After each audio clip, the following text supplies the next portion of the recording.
Hindi na pala yung pagkuha ng panalo yung gusto ko. Kaya ako pabalik-balik sa pagpunta sa casino is yung feeling na, yung thrill na tumaya, feeling na manalo. Kahit na nanalo ako, hindi pa rin ako tumitigil. Inisip ko na rin na tumigil eh. Pero hindi ko siya kayang itigil mag-isa. Ganun siya ka-powerful. Hindi ko kotse, hihiramin ko, pero hindi ko na siya maibalik kasi naibenta ko na. Nagtataka sila paano ko naibenta eh. Napunta ako ng casino, meron akong dalang kotse, uuwi ako nakataxi, online gambling. Yung sugal, parang dinala mo sa bahay mo. Anytime. Sobrang bilis nung access. Kung titingnan natin sa social media, ang daming magpo-promote. Dati, makikiusap ako, mangangako ko ng kung ano-ano. Patuloy paglubog ko sa sugal kasi nakikita ko na nakakalusot ako ng nakakalusot. Dati hiyang-hiya ko mangutang eh. Pero umabot ako sa lalapit ako para makahiram ng pera. Mangangako ng kung ano-ano. Gagawa ko ng mga kwento para lang maawa sila sa akin. Pati yung mga taong nakapaligid sa akin, nasaktan. Pinakamalaking natalo niyo po sa loob ng casino? Huwag nyo nang hintayin na sirain lahat. Habang tinatago ng sugarol, mas lalong lumalalim or lumalaki yung damage. Gambling addiction is a disease na kailangan ng tulong. Ang paghahanap ng aming mga guest at pagbabahagi ng kanilang kwento ay nangangailangan ng maraming oras. Pero sa tulong nyo, makakadiscover kami ng mga iba't iba pang mga istorya ng ordinaryong Pilipino. Para sa mas magandang community experience, pwede kayo makipag-usap at magtanong ng kahit ano sa aming mga naging guests at manatiling anonymous sa Discord. I-click nyo lamang ang join button para maging isang exclusive member. Maraming salamat!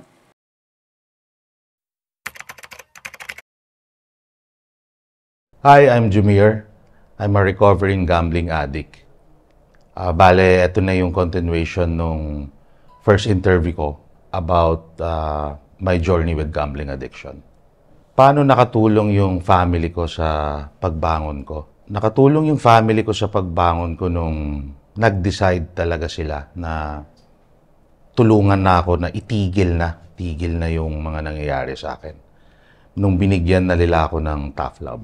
So, ang unang way nila is humingi sila ng tulong sa facility which is yung Bridges of Hope para ma-admit na ako. From there, unti-unti, nakita ko kung ano yung mga mali, ano yung mga hindi ko dapat ginawa. Kasi before, hindi ko siya naiintindihan eh. Kala ko lang, gusto ko lang talaga manalo. Pero pumasok na pala ako sa addiction. Doon ko naintindihan na hindi na pala yung pagbawi at yung pagkuha ng panalo yung gusto ko.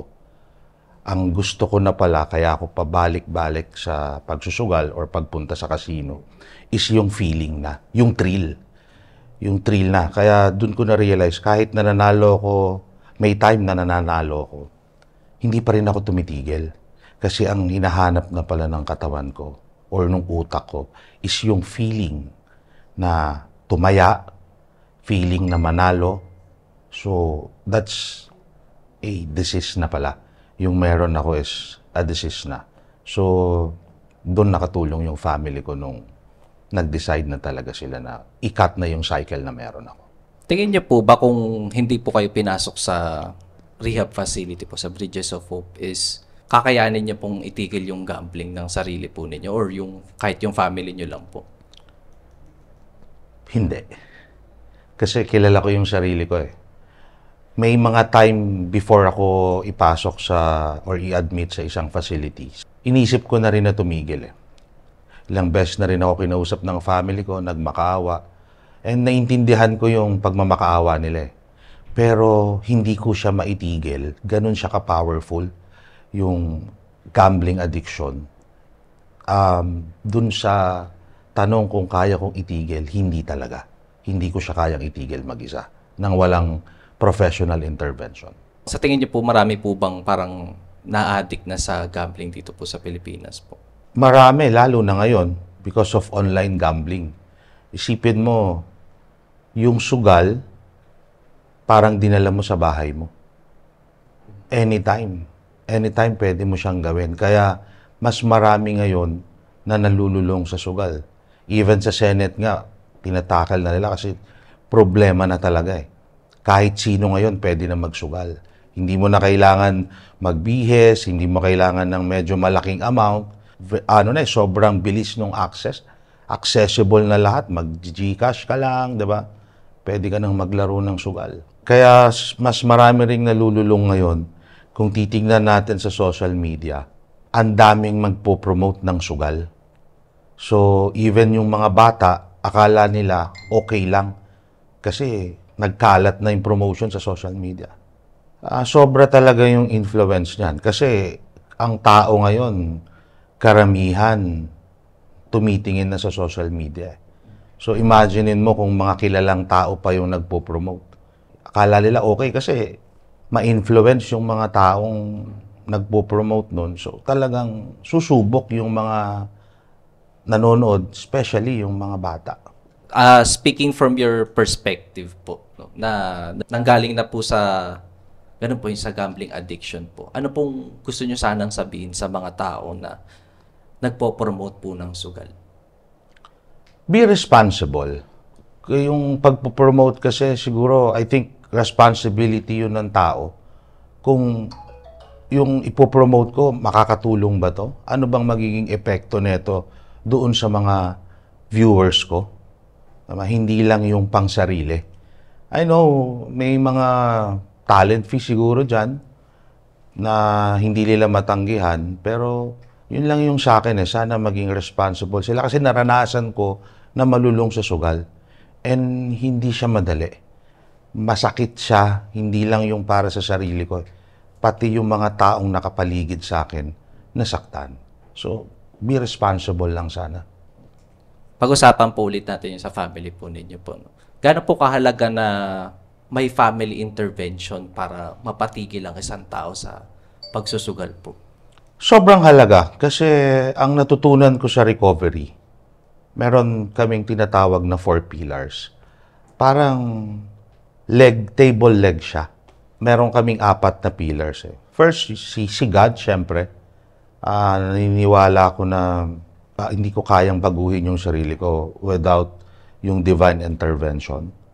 Pangalawa, yung sarili ko, of course, I have to decide na kung ano ba yung buhay na dapat kong gawin or ano yung mga desisyon na dapat kong simulan. Pangatlo, yung family. So, isa siya sa napaka-importanting pillar or leg nung table na yon. Kung wala yung family kasi, mag-shake yung table eh. So, yung tendency na mag-relapse ka, mas mataas. And bilang tao, iba yung support na makikita mo sa pamilya mo eh. Yung support na binigay sa akin is, hindi yung binigay yung gusto ko. Binigay yung kailangan ko. Nagkaroon sila ng tough love sa akin. Dati, bibigay lang ko ano yung gusto ko. Konting drama, makikiusap ako, mangangako ko ng kung ano-ano. Naniniwala yung family ko. Kaya patuloy din na nangyayari yung paglubog ko sa sugal kasi nakikita ko na nakakalusot ako ng nakakalusot. And alam ko yung family ko, ayaw nila yung nangyayari sa akin. Pero dahil sa pagmamahal nga, may pakiramdam sila na dapat ibigay ko to, kawawa naman para makaahon. Pero nung nag-start silang bigyan ako ng tough love, doon talaga nag-turn around yung buhay ko. Kasi nakita kong hindi na pala pwede. Yung family ko iba na ngayon. Ano-ano po pa yung mga ginawa nyo po noon na nag-warrant na dapat ka nang ipasok po sa isang facility talaga? Marami. Una, yung pangungutang at paggawa ng kwento sa mga tao. Dati hiyang-hiya ko mangutang eh. Yan yung parang pinakaayaw kong gawin, yung mangutang. Pero umabot ako sa point na lalapit ako sa ibang tao para makahiram ng pera, mangangako ng kung ano-ano. Gagawa ko ng mga kwento para lang maawa sila sa akin or maniwala sila na meron akong pangangailangan sa pera. And dumating yung time na ginamit ko rin yung mom and dad ko na, kilala nyo naman yung parents ko. Hindi ko kayo lolokohin. So, doon ko rin nakuha yung tiwala nung ibang tao. And dumating sa point na yung hindi ko kotse, hihiramin ko, like yung kotse ng wife ko, hiramin ko, pero hindi ko na siya maibalik kasi naibenta ko na. Nagtataka sila paano ko naibenta na hindi naman nakapangalan sa akin Kasi nung nasa gambling addiction ako, lahat na lang siguro ng paraan maiisip ko So, nag-forge ako ng mga papeles, pineki ko na para maibenta ko. Umabot din sa point na napunta ako ng casino, meron akong dalang kotse, uuwi ako naka-taxi, and hihiramin ko pa yung pamasahe sa kasambahay. Kasi as in, walang-wala talaga. Naubos talaga. And yung gamit na pwede kong ibenta, alahas, binibenta ko talaga para lang meron akong pangsugal. So ganito po talaga yung parang nagiging side effect nung pagka naging gambling addict ka po. Oo kasi pag may pera ka, kasi ang tao pumupunta sa casino. Ako personally, pag kapapasok ako ng casino or magsusugal ako, hindi ko naman naiisip na matatalo ko Ang isip ko, pagpunta ko, mananalo ko. So, ang kailangan ko lang, meron akong kapital na or pera na pantaya kasi mananalo ko. Ngayon, pag natalo na ako, ang iisipin ko, kailangan kong magkaroon ulit ng kapital para manalo. So, nagiging cycle siya. And naniniwala talaga ako nung mga panahon na yon na mananalo ko. Kaya hindi ako natatakot na mangutang, hindi ako natatakot magbenta ng gamit, ng kotse. Kasi feeling ko, yung pinagbentahan ko, magiging times 3, times 4, times 5, or more than pa. Kaya, ganun lang ng ganun yung naging buhay ko. Magkano po ba yung parang masasabi nyo pinakamalaking natalo nyo po sa loob ng casino po? Sa tingin ko, mga 15 million plus ang naubos ko sa pagkakasino.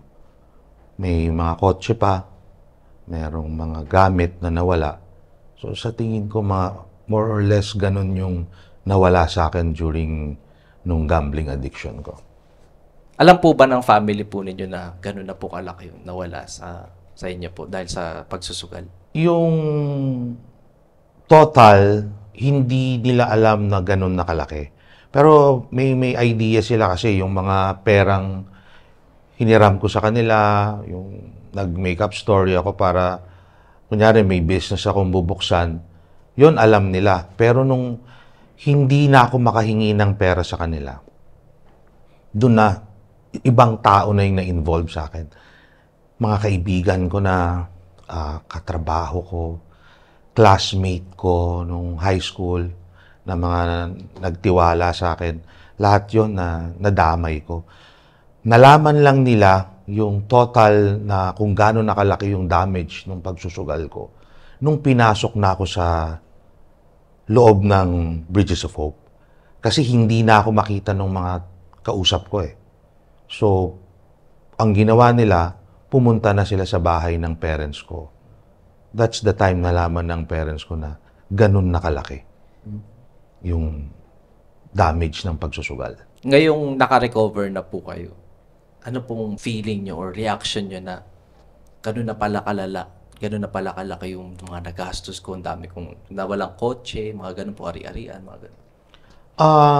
Yun yung isang hardest part ng isang recovery in gambling. Paglabas ko ng rehabilitation, nung natapos ko na yung programa na dinaanan ko, nag-start ako ng zero Actually, negative pa. Kasi may mga utang pa na naiwan, although binayaran na nung parents ko. Pero may mga utang pa na hindi ko na ibabalik sa kanila or kailangan ko pang ibalik. Ang hardest part is, pag naalala ko, yung meron ako dati, na parang mag-start ulit ako ng trabaho, may time na paano ko mababawi? Paano ko maibabalik yung mga nawala sa akin? Pag iniisip ko kasi, kaya ko pa ba siyang kitain? Or maibabalik ko pa ba yon? Or yung pagtatrabaho ko ngayon, masusustain ba yung mga dapat na kailangan ko sa buhay? May time talaga na minsan malulungkot ka. Minsan parang feeling mo kailangan makuha ko rin agad ng mabilis. Lalo na pagka andyan na yung mga responsibility na kailangan mong gawin. Pero yun yung tulong sa akin nung dinaanan ko na proseso. Doon ko siya nakita na hindi dapat madaliin yung buhay. Kung nagkamali ka, pwedeng bumangon. And yung ginawa mong mali dati, kung babalikan mo siya, hindi siya pwedeng maging tama. So, babalik lang ako sa cycle. So, ngayon, ang ginagawa ko, marunong na ako, natuto na ako na magproseso kung ano yung pwedeng mangyari. Inuuna ko ngayon yung pagsisisi. Kasi dati akala ko yung pagsisisi sa huli lang. Ngayon, nakikita ko na siya sa umpisa. Pag naiisip ko na bumawi or gawin yung mali para lang makuha lahat ng nawala, piniplay ko na nagpiplay na yung utak ko ng 360. Nakikita ko ngayon yung ending. Pagka nagsugal ulit ako, alam ko na yung ending ubos ulit. So, umpisa pa lang, pwede ka nang magsisi para hindi mo ituloy yung tumatakbo sa isip mong mali. Pero may mga ano po kayo, pagkalabas niyo po ba nung rehab, may mga maliliit na urges pa rin po ba kayo na gusto niyo po magsugal ulit, ganun po, or wala naman na po complete? Yung cravings, dumadating siya sa, sa buhay ng isang recovery. I think part siya, yung mag-crave ka. Lalo na nung umpisa, nung medyo bago pa lang ako sa recovery, may mga time na may isip mo na, madaling kumita ng pera.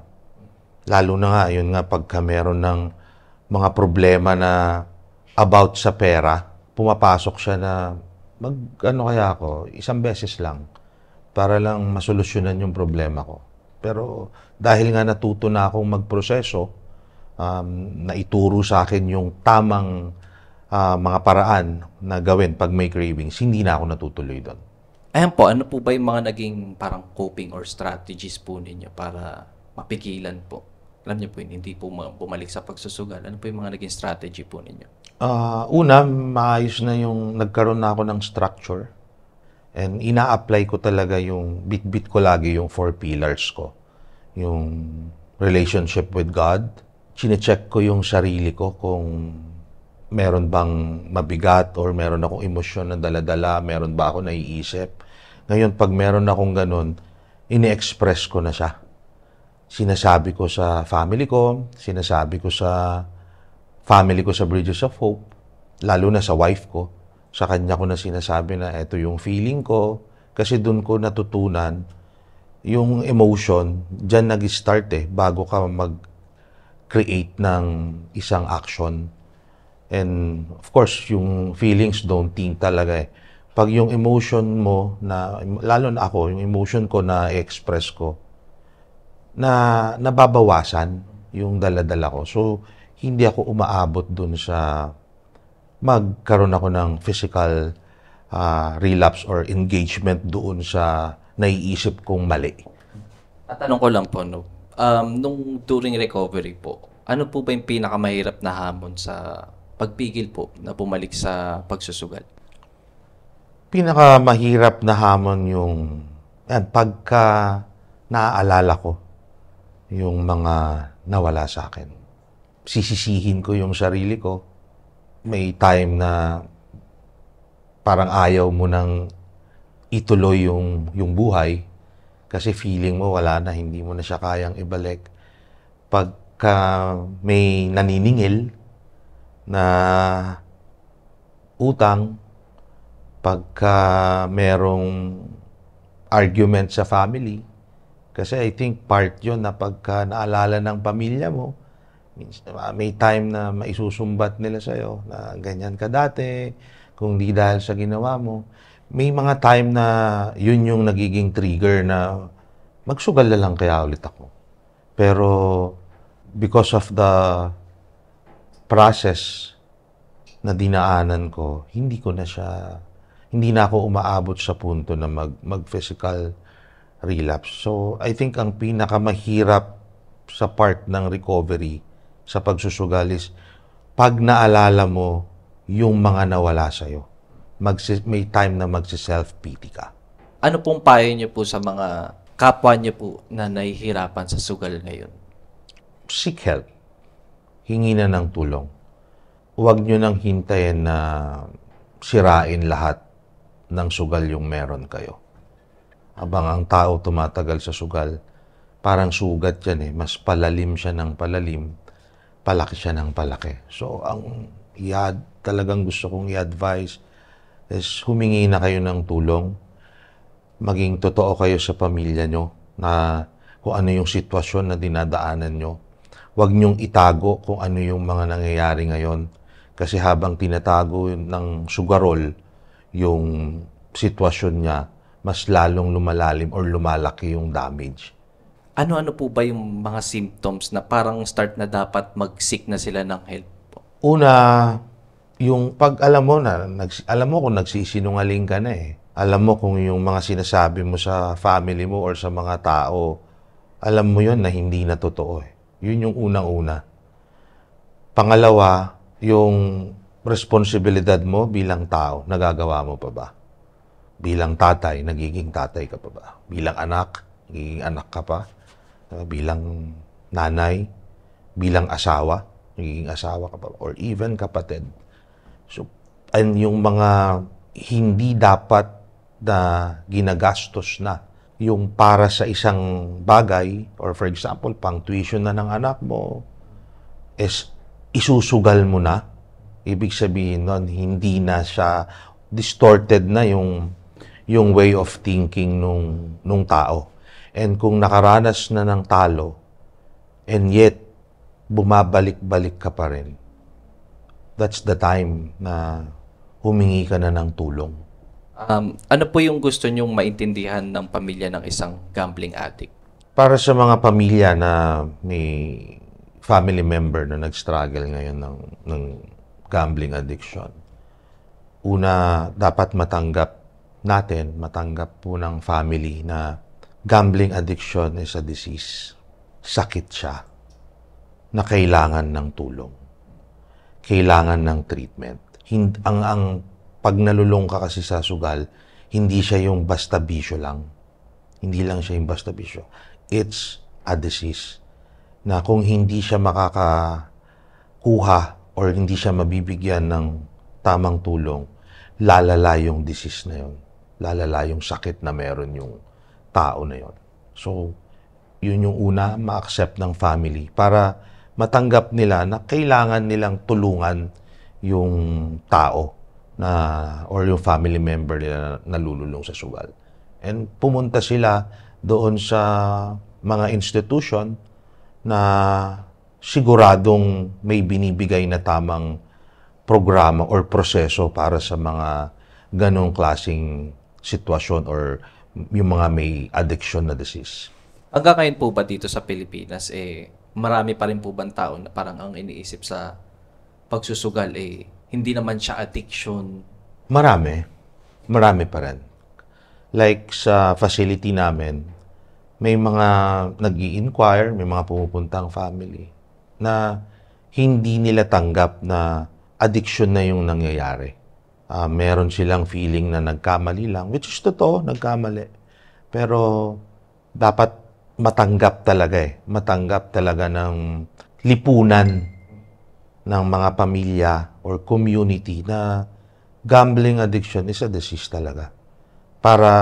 Kasi di ba ang tao, pag naniwala kang may sakit siya, that's the time lang magsisimula yung tumulong eh. Pero kung hindi mo siya paniniwalaan, which is yung mga nasa in denial stage, mahirapan talaga magbigay ng tulong. Parang yun po yung nangyari po sa inyo po noon, no? Parang in denial po kayo dati na. Ako talagang in denial. Yung family ko, alam nila na may problema na ako.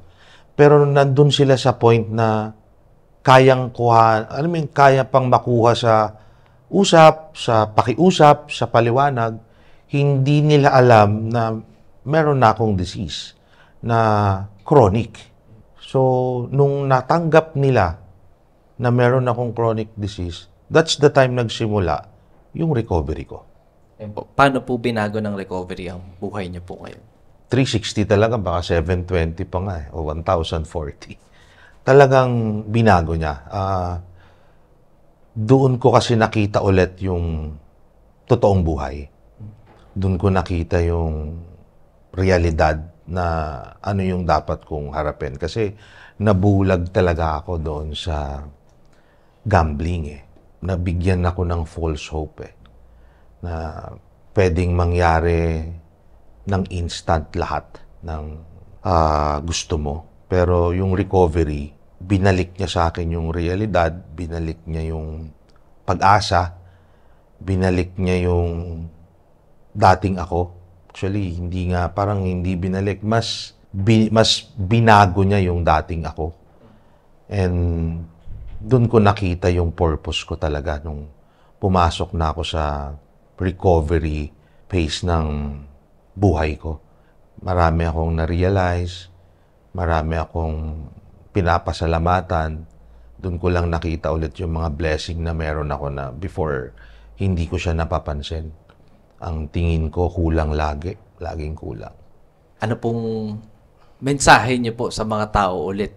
Lalo na po dun sa mga nakapanood po nung first video po ninyo na medyo nag-viral po siya, na marami pong katanungan. Ano pong gusto niyo pong sabihin sa kanila? Doon sa mga hindi pa nagsusugal, baka pwedeng wag nyo nang subukan. Kasi you'll never know kung ikaw yung magiging biktima ng addiction. And para doon naman sa nagsusugal or nandun kayo ngayon sa cycle ng gambling, please stop it.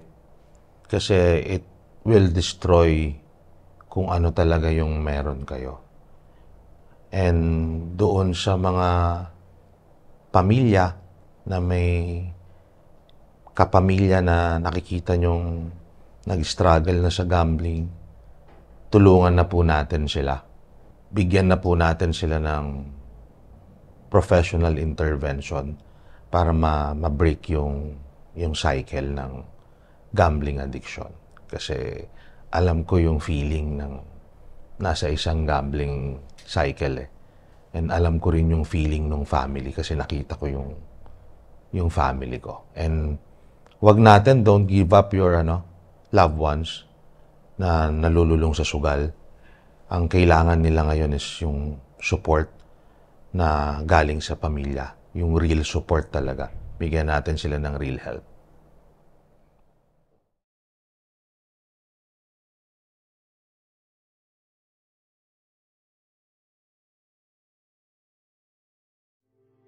Kung gusto nyo manood ng mga dokumentaryo galing sa mga interviews namin, huwag nyong kakalimutang i-check ang isa pa naming YouTube channel, Off the Record Beyond Borders.